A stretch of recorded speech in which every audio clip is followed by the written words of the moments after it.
नमस्कार दोस्तों, स्वागत है आपका हमारे इस चैनल द साहित्य नामा पर। अपने उपन्यास गोदान को आगे बढ़ाते हुए चलते हैं उसके भाग 10 की ओर। हीरा का कहीं पता न चला और दिन गुजरते जाते थे। होरी से जहां तक दौड़ धूप हो सकी कि फिर हार कर बैठ रहा। खेती बाड़ी की भी फिक्र करनी थी। अकेला आदमी क्या क्या करता, और अब अपनी खेती से ज्यादा फिक्र थी पुनिया की खेती की। पुनिया अब अकेली होकर और भी प्रचंड हो गई थी। होरी को अब उसकी खुशामद करते बीतती थी। हीरा था तो वह पुनिया को दबाए रहता था। उसके चले जाने से अब पुनिया पर कोई अंकुश न रह गया था। होरी की पट्टी दवारी हीरा से थी। पुनिया अबला थी, उससे वह क्या तनातनी करता। और पुनिया उसके स्वभाव से परिचित थी और उसकी सज्जनता का उसे खूब दंड देती थी। खैरियत यही हुई कि कारकुन साहब ने पुनिया से बकाया लगान वसूल करने की कोई सख्ती न की, केवल थोड़ी सी पूजा लेकर राजी हो गए। नहीं, होरी अपने बकाया के साथ उसकी बकाया चुकाने के लिए भी कर्ज लेने को तैयार था। सावन में धान की रोपाई की ऐसी धूम रही थी कि मजूर न मिले और होरी अपने खेतों में धान न रोप सका। लेकिन पुनिया के खेतों में कैसे न रोपाई होती। होरी ने पहर रात रात तक काम करके उसके धान रोपे। अब होरी ही तो उसका रक्षक है। अगर पुनिया को कोई कष्ट हुआ तो दुनिया उसी को तो हंसेगी। नतीजा यह हुआ कि होरी की खरीफ की फसल में बहुत थोड़ा अनाज मिला और पुनिया के बखार में धान रखने की जगह न रही। होरी और धनिया में उस दिन से बराबर मन मुटाव चला आता था। गोबर से भी होरी की बोलचाल बंद थी। माँ बेटे ने मिलकर जैसे उसका बहिष्कार कर दिया था। अपने घर में परदेसी बना हुआ था। दो नावों पर सवार होने वाले की दुर्गति होती है, वही उसकी हो रही थी। गांव में अब उसका उतना आदर न था। धनिया ने अपने साहस से स्त्रियों का ही नहीं, पुरुषों का नेतृत्व भी प्राप्त कर लिया था। महीनों तक असहाय आसपास के इलाकों में इस कांड की खूब चर्चा रही, यहाँ तक कि वह एक अलौकिक रूप का तक धारण करता जाता था। धनिया नाम है उसका जी, भवानी का इष्ट है उसे। दरोगा जी ने क्यों ही उसके आदमी से हाथ में हथकड़ी डाली कि धनिया ने भवानी का सुमिरन किया। भवानी उसके सिर आ गई। फिर तो उसमें इतनी शक्ति आ गई कि उसने एक झटके में पति की हथकड़ी तोड़ डाली और दारोगा की मूछें पकड़कर उखाड़ ली। फिर उसकी छाती पर चढ़ बैठी। दारोगा ने जब बहुत मानता की तब जाकर उसे छोड़ा। कुछ दिन तो लोग धनिया के दर्शनों को आते रहे। वह बात अब पुरानी पड़ गई थी, लेकिन गांव में धनिया का सम्मान बहुत बढ़ गया था। उसमें अद्भुत साहस है और समय पड़ने पर वह मर्दों के भी कान काट सकती है। मगर धीरे धीरे धनिया में एक परिवर्तन हो रहा था। होरी को पुनिया की खेती में लगे देखकर भी वह कुछ न बोलती थी, और या इसलिए नहीं वह होरी में से विरक्त हो गई थी, बल्कि इसलिए कि पुनिया पर अब उसे भी दया आती थी। हीरा का घर से भाग जाना उसकी प्रतिशोध भावना की तुष्टि के लिए काफी था। इसी बीच में होरी को ज्वर आने लगा। फसली बुखार फैला था ही होरी उसके चपेट में आ गया, और कई साल के बाद जो ज्वर आया तो उसने सारी बकाया चुका ली। 1 महीने तक होरी खाट पर पड़ा रहा। इस बीमारी ने होरी को तो कुचल डाला ही, पर धनिया पर भी विजय पा गई। पति जब मर रहा है तो उससे कैसा बैर। ऐसी दशा में तो बैरियों से भी बैर नहीं रहता। वह तो अपना पति है, लाख बुरा हो, पर उसी के साथ जीवन के 25 साल कटे हैं। सुख किया है तो उसी के साथ, दुख भोगा है तो उसी के साथ। अब तो चाहे वह अच्छा है या बुरा, अपना है। दाढ़ी बाजार ने मुझे सबके सामने मारा, सारे गांव के सामने मेरा पानी उतार लिया, लेकिन तब से कितना लज्जित है कि सीधे ताकता नहीं। खाने आता है तो सिर झुकाए खाकर उठ जाता है। डरता रहता है कि मैं कुछ कह ना बैठूं। होरी जब अच्छा हुआ तो पति पत्नी में मेल हो गया था। एक दिन धनिया ने कहा, तुम्हें इतना गुस्सा कैसे आ गया? मुझे तो तुम्हारे ऊपर कितना ही गुस्सा आए, मगर हाथ ना उठाऊंगी। होरी लजाता हुआ बोला, अब उसकी चर्चा न कर धनिया। मेरे ऊपर कोई भूत सवार था। इसका मुझे कितना दुख हुआ है वह मैं ही जानता हूँ। और जो मैं भी क्रोध में डूब मरी होती तो क्या मैं रोने के लिए बैठ रहता?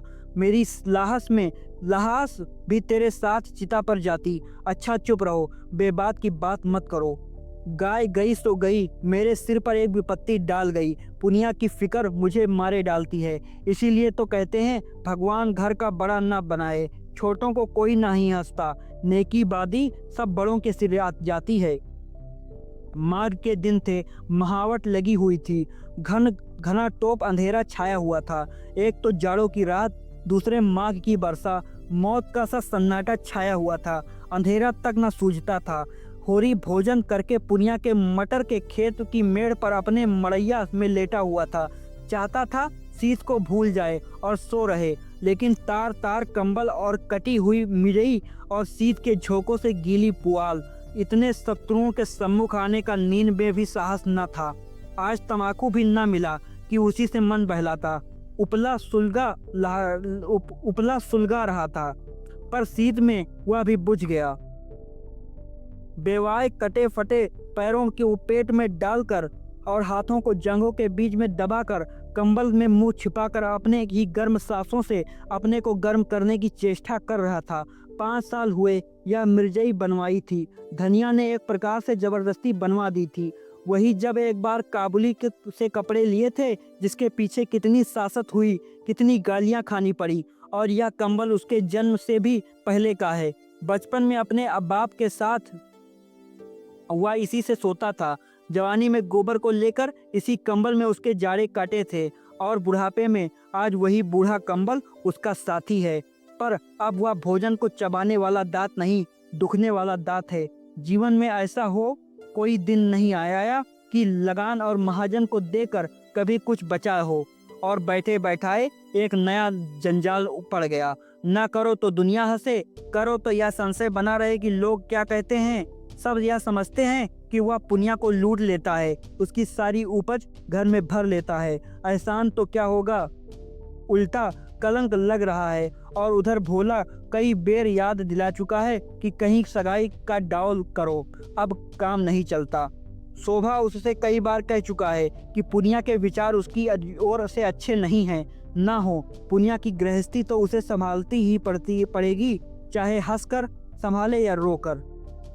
धनिया का दिल अभी तक साफ नहीं हुआ, अभी तक उसके मन में मलाल बना हुआ है। मुझे अब आदमियों के सामने उसको मारना न चाहिए था। जिसके साथ 25 साल गुजर गए, उसे मारना और सारे गांव के सामने मेरी नीचता थी। लेकिन धनिया ने भी तो मेरी आबरू उतारने में कोई कसर न छोड़ी। मेरे सामने से कैसा कतरा कर निकल जाती है, जैसे कभी भी जान पहचान ही नहीं। कोई बात कहनी होती है तो सोना या रूपा से कहलाती है। देखता हूँ उसकी साड़ी फट गई है, मगर कल मुझसे कहा भी तो सोना की साड़ी के लिए अपने साड़ी का नाम तक ना लिया। सोना की साड़ी अभी 2-1 महीने तेंगलिया लगा कर चल सकती है थी। उसकी साड़ी तो मारे पैबंदों के बिल्कुल कथरी हो गई है, और फिर मैं ही कौन उसका मनुहार कर रहा हूँ। अगर मैं ही उसके मन की 2-4 बातें करता रहता तो कौन छोटा हो जाता। यही तो होता, वह थोड़ा सा अदरावद करती, 2-4 लगने वाली बातें कहती तो क्या मुझे चोट लग जाती। लेकिन मैं बुढ़ा होकर भी उल्लू बना रह गया। वह तो कहो, इस बीमारी ने आकर उसे नर्म कर दिया, नहीं जाने कब तक मुंह फुलाए रहती। और आज उन दोनों में जो बातें हुई थी, वह मानो भूखे का भोजन थी। वह दिल से बोली थी और होरी गदगद हो गया था। उसके जी में आया उसके पैरों पर सिर रख दे और कहे, मैंने तुझे मारा है, ले मैं सिर झुकाए लेता हूँ, जितना चाहे मार ले, जितनी गालियां देना चाहे दे दे। सहसा उसे मड़ैया के सामने चूड़ियों की झंकार सुनाई दी। उसने कान लगाकर सुना, हाँ कोई है, पटवारी की लड़की होगी, चाहे पंडित की घरवाली हो, मटर उखाड़ने आई होगी। न जाने क्यों इन लोगों की नीयत इतनी खोटी है। सारे गांव से अच्छा पहनते हैं, सारे गांव से अच्छा खाते हैं, घर में हजारों रुपए गड़े हुए हैं, लेन देन करते हैं, ड्योढ़ी सवाई चलाते हैं, घून लेते हैं, दस्तूरी लेते हैं, एक ना एक मामला खड़ा करके हमा सुमा को पीसते ही रहते हैं। फिर भी नीयत का यह हाल, बाप जैसा होगा वैसा ही संतान भी होगी। और आप नहीं आते, औरतों को भेजते हैं। अभी उठकर हाथ पकड़ लूं तो क्या पानी रह जाए। नीच कहने को नीच हैं, जो ऊंचे हैं उनका मन तो और नीचा है। औरत जात का हाथ पकड़ते भी तो नहीं बनता, आंखें देर कर मक्खी निगली पड़ती है। उखाड़ ले भाई, जितना तेरा जी चाहे, समझ ले मैं नहीं हूँ। बड़े आदमी अपने लाज न रखें, छोटों को तो उनकी लाज रखनी ही पड़ती है। मगर नहीं, या तो धनिया है, पुकार रही है। धनिया ने पुकारा, सो गए कि जागते हो? होरी झटपट उठा और मरिया के बाहर निकल आया। आज मालूम होता है कि देवी प्रसन्न हो गई, उसे वरदान देने आई है। इसके साथ ही इस बादल बूंदी और जाड़े पाले में इतनी रात गए, उसका आना शंकाप्रद भी था। जरूर कोई ना कोई बात हुई है। बोला, ठंड के मारे नींद भी नहीं आती। नींद भी आती है तो इस जाड़े पाले में कैसे आई? सब कुशल तो है? हाँ, सब कुशल है। गोबर को भेजकर मुझे क्यों नहीं बुलवा लिया? धनिया ने कोई उत्तर नहीं दिया।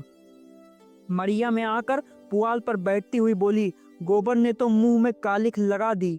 उसकी करनी क्या पूछते हो? जिस बात को डरती थी वह हो कर ही रही। क्या हुआ? किसी से मारपीट कर बैठा? अब मैं क्या जानूं क्या कर बैठा? चलकर पूछो उसी राण से। किस राण से? क्या कहती है तू? बौरा तो नहीं गई? हाँ, बौरा क्यों न जाऊंगी। बात ही ऐसी हुई है कि छाती दुगनी हो जाए। होरी के मन में प्रकाश की एक लंबी रेखा में प्रवेश किया। साफ साफ क्यों नहीं कहती? किस राण को कह रही है? उसी झुनिया को, और किसको? तो झुनिया क्या यहाँ आई है? और कहाँ जाती? पूछता कौन? गोबर क्या घर में नहीं है? गोबर का न कहीं पता नहीं, जाने कहाँ भाग गया। इसे 5 महीने का पेट है। होरी सब कुछ समझ गया। गोबर को बार बार अहिराने जाते देखकर वह खटका था जरूर, मगर उसे ऐसा खिलाड़ी न समझता था। युवकों में कुछ रसिकता होती ही है, इसमें कोई नई बात नहीं। मगर जिस रुई के गोले को उसने नीले आकाश में हवा के झोंकों से उड़ते देखकर केवल मुस्कुरा दिया था, वह सारे आकाश में छाकर उसके मार्ग को इतना अंधकारमय बना देगा, या तो कोई देवता भी न जान सकता था। गोबर ऐसा लंपट, वह सरल गंवार जिसे वह अभी बच्चा समझता था, लेकिन उसे भोज की चिंता न थी, पंचायत का भय न था। झुनिया घर में कैसे रहेगी इसकी चिंता भी उसे न थी। उसे चिंता थी गोबर की। लड़का लज्जाशील है, अनाड़ी है, आत्माभिमानी है, कहीं कोई नादानी न कर बैठे। घबरा कर बोला, झुनिया ने कुछ कहा? नहीं। गोबर कहाँ गया? उसे कहकर ही गया होगा। धनिया झुंझला कर बोली, तुम्हारी अकल तो घास खा गई है। उसकी चहेती तो यहाँ बैठी है, भाग कर जाएगा कहाँ? यही कहीं छिपा बैठा होगा। दूध थोड़े ही पीता है कि खो जाएगा। मुझे तो इस कलमुही झुनिया की चिंता है कि इसे क्या करूं। अपने घर में तो मैं तो क्षण भंग भी न रहने दूं। जिस दिन गाय लाने गया है उसी दिन दोनों में ताक झाक होने लगी। पेट न रहता तो अभी बात न खुलती, मगर जब पेट रह गया तो झुनिया लगी घबराने, कहने लगी, कहीं भाग चलो। बोबर टालता रहा। एक औरत को साथ लेके कहाँ जाए, कुछ न सूझा। आखिर जब आज वह सिर हो गई तो मुझे यहाँ से ले चलो, नहीं मैं प्राण दे दूंगी। तो बोला, तू चल कर मेरे घर में रह, कोई कुछ न बोलेगा, मैं अम्मा को मना लूंगा। वह यह गधी उसके साथ चल पड़ी। कुछ दूर तो आगे आगे आता रहा, फिर न जाने किधर सरक गया। यह खड़ी खड़ी उसे पुकारती रही। जब रात बीत गई और वह न लौटा तो भागी यहाँ चली आई। मैंने तो कह दिया, जैसा किया उसका फल भोग। चुड़ैल ने लेके मेरे लड़के को चौपट कर दिया। तब से बैठी रो रही है, उठती ही नहीं। कहती है, अपने घर कौन मुंह लेकर जाऊं? भगवान ऐसी संतान से तो बांझ ही रखे तो अच्छा। सवेरा होते होते सारे गांव में कांव कांव मच गई। ऐसा जी होता है माहुर खा लूं। मैं तुमसे कहे देती हूँ, मैं अपने घर में न रखूंगी। गोबर को रखना हो अपने सिर पर रखे। मेरे घर में ऐसी छत्तीसियों के लिए जगह नहीं है। और अगर तुम बीच में बोले तो फिर या तो तुम ही रहोगे या मैं ही रहूंगी। होरी बोला, तुझसे बदला नहीं, उसे घर में आने ही न देना चाहिए था। सब कुछ कह के हार गई, टालती ही नहीं, धरना दिए बैठी है। अच्छा चल, देखूं कैसे नहीं उठती, घसीट कर बाहर निकाल दूंगा। दाढ़ी जार बोला, जब सब कुछ देख कर रहा था, सब पर चुप्पी साधे बैठा रहा। बाप भी ऐसे बेहया होते हैं? वह क्या सोच जानता था? इनके बीच क्या खिचड़ी पक रही थी? जानता क्यों नहीं था? गोबर दिन रात घेरे रहता था तो क्या उसकी आंखें फूट गई थी? सोचना चाहिए था ना कि यहाँ क्यों दौड़ दौड़ आता है। चल, मैं झुनिया से पूछता हूँ ना। दोनों मड़ैया से निकलकर गांव की ओर चले। होरी ने कहा, 5 घड़ी के ऊपर रात गई होगी। धनिया बोली, हाँ और क्या, मगर कैसा सोता पड़ गया है। कोई चोर आए तो सारे गांव को मूस ले जाए। चोर ऐसे गांव में नहीं जाते, धनिया के घर जाते हैं, धनिया को घर जाते हैं। धनिया ने ठिठक कर होरी का हाथ पकड़ लिया और बोली, देखो हल्ला न मचाना, नहीं सारा गांव जाग उठेगा और बात फैल जाएगी। होरी ने कठोर स्वर में कहा, मैं यहाँ कुछ नहीं जानता, हाथ पकड़कर घसीट लाऊंगा और गांव के बाहर कर दूंगा। बात तो एक दिन खुलनी ही है और कि आज ही क्यों ना खुल जाए। वह मेरे घर आई क्यों जाए जहाँ गोबर है, उसके माथे कुकर्म किया तो क्या हमसे पूछकर किया था। धनिया ने फिर उसका हाथ पकड़ा और धीरे से बोली, तुम उसका हाथ पकड़ोगे तो वह चिल्लाएगी, तो चिल्लाया करो, तो चिल्लाया करे। मुदा इतनी रात गए, अंधेरे सन्नाटे रात में जाएगी कहाँ, या तो सोचो जाए कहाँ, उसके सगे हों। हमारे घर में उसका क्या रखा है। हाँ लेकिन इतनी रात गए, घर से निकालना उचित नहीं, पाँव भारी है, कहीं डरा जाए तो और आगत हो। ऐसी दशा में कुछ करते धरते भी तो नहीं बनता। हमें क्या करना है, मरे या जिए, जहाँ चाहे जाए। क्यों अपने मुंह में कालिख लगाऊं, मैं तो गोबर को भी निकाल बाहर करूंगा। धनिया ने गंभीर चिंता से कहा, कालिख जो लगनी थी वह तो अब लग चुकी, अब जीते जी नहीं छूट सकती। गोबर ने नौका डुबा दी। गोबर ने नहीं डुबाई, इसी ने। वह तो बच्चा था, इसके पंजे में आ गया, किसी ने डुबाई, अब तो डूब गई। दोनों द्वार के सामने पहुंच गए। सासा धनिया ने होरी के गले में हाथ डालकर कहा, देखो तुम्हें मेरी सौ, उस पर हाथ न उठाना, वह तो आप ही रो रही है। भाग की खोटी न होती तो यह दिन ही क्यों आता। होरी की आंखें आर्द्र हो गई। धनिया का यह मात्र स्नेह उस अंधेरे में भी जैसे दीपक के समान उसकी चिंता जर्जर आकृति को शोभा प्रदान करने लगा। दोनों ही के हृदय में जैसे अतीत यौवन सचेत हो उठा। होरी को इस वीत यौना में भी वही कोमल हृदय बालिका नजर आई जिसने 25 साल पहले उसके जीवन में प्रवेश किया था। उस आलिंगन में कितना अथाह वात्सल्य था, जो सारे कलंक, सारी बाधाओं और सारी मूलबद्ध परंपराओं को अपने अंदर समेटे लेता था। दोनों ने द्वार पर आकर किवाड़ों के दराज से अंदर झांका। दीवट पर तेल की कुप्पी जल रही थी और उसके मध्यम प्रकाश में झुनिया घुटने पर सिर रखे द्वार की ओर मुंह किए अंधकार में उस आनंद की खोज कर रही थी जो एक क्षण पहले अपने मोहिनी छवि दिखाकर विलीन हो गया था। वह आगत की मारी व्यंग प्राणों से आहत और जीवन के आघातों से व्यथित किसी वृक्ष की छां खोजती फिरती थी और उसे एक भवन मिल गया था जिसके आश्रय में वह अपने को सुरक्षित और सुखी समझ रही थी। पर आज वह भवन अपना सारा सुख विलास लिए अलादीन के राजमहल की भांति गायब हो गया था और भविष्य एक विकराल दानव के समान उसे निगल जाने को खड़ा था। एकाएक द्वार खुलते और होरी को आते देखकर वह भय से कांपती हुई उठी और होरी के पैरों पर गिरकर रोती हुई बोली, दादा अब तुम्हारे सिवाय मुझे दूसरा ठौर नहीं है, चाहे मारो चाहे काटो, लेकिन अपने द्वार से दूर दुराओ मत। होरी ने झुककर उसकी पीठ पर हाथ फेरते हुए प्यार भरे स्वर में कहा, डर मत बेटी, डर मत, तेरा घर है, तेरा द्वार है, तेरे हम हैं, आराम से रहे। जैसी तू भोला की बेटी है वैसे ही मेरी बेटी है। जब तक हम जीते हैं किसी बात की चिंता मत कर, हमारे रहते कोई तुझे तिरछी आंखों से न देख सकेगा। भोज भाज जो लगेगा वह हम सब दे देंगे, तू खातिर जमा रख। झुनिया सैतौना पाकर भी और भी होरी के पैरों में से चिमट गई और बोली, दादा अब तुम ही मेरे बाप हो और अम्मा तुम ही मेरी माँ हो। मैं अनाथ हूँ, मुझे शरण दो, नहीं मेरे काका और भाई मुझे कच्चा ही खा जाएंगे। धनिया अपने करुणा के आवेश को अब न रोक सकी, बोली, तू चलकर घर में बैठ, मैं देख लूंगी काका और भैया को। संसार में उन्हीं का राज नहीं है, बहुत करेंगे, अपने गहने ले लेंगे, फेंक देना उतार कर। अभी जरा देर पहले धनिया ने क्रोध के आवेश में झुनिया को कुलटा और कलंकिनी और कलमुही न जाने क्या क्या कह डाला था। झाड़ू मारकर घर से निकालने जा रही थी। अब तो झुनिया ने इसने क्षमा और आश्वासन से भरे यह वाक्य सुने तो होरी के पांव छोड़कर धनिया के पांव से लिपट गई और वही साध्वी जिसने होरी के सिवा किसी पुरुष को आंख भर कर देखा भी न था। इस पापिष्ठा को गले लगाए उसके आंसू पोंछ रही थी और उसके वस्त्र, उसके त्रस्त हृदय को कोमल शब्दों से शांत कर रही थी, जैसे कोई चिड़िया अपने बच्चे को परों में छिपाए बैठी हो।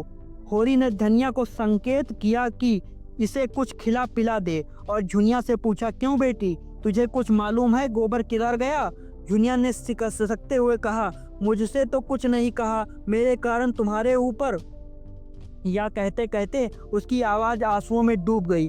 होरी अपने व्याकुलता न छिपा सका। जब तूने आज उसे देखा तो कुछ दुखी था, बातें तो हंस हंस कर रहे थे, मन का हाल भगवान जाने। तेरा मन क्या कहता है? गांव में ही कहीं बाहर चला गया, गांव में ही है कि कहीं बाहर चला गया है? मुझे तो शंका होती है कहीं बाहर चले गए हैं। यही मेरा मन भी कहता है। कैसी नादानी की, हम उसके दुश्मन थोड़े ही हैं थे। जब भली या बुरी एक बात हो गई तो वह निभानी पड़ती है। इस तरह भाग कर तो उसने हमारी जान आफत में डाल दी। धनिया ने झुनिया का हाथ पकड़कर अंदर ले जाते हुए कहा, कायर कहीं का, जिसकी बाह पकड़ी उसका निवाह करना चाहिए कि मुंह में कालिख लगाकर भाग जाना चाहिए। अब जो आए तो घर में बैठने न दूंगी। होरी वहीं पुआल पर लेटा, गोबर कहाँ गया, यह प्रश्न उसके हृदय आकाश में किसी पंछी की भांति मंडराने लगा। तो दोस्तों, यह था भाग 10 गोदान उपन्यास का। अब मिलते हैं अगले भाग में, भाग 11 में। धन्यवाद दोस्तों।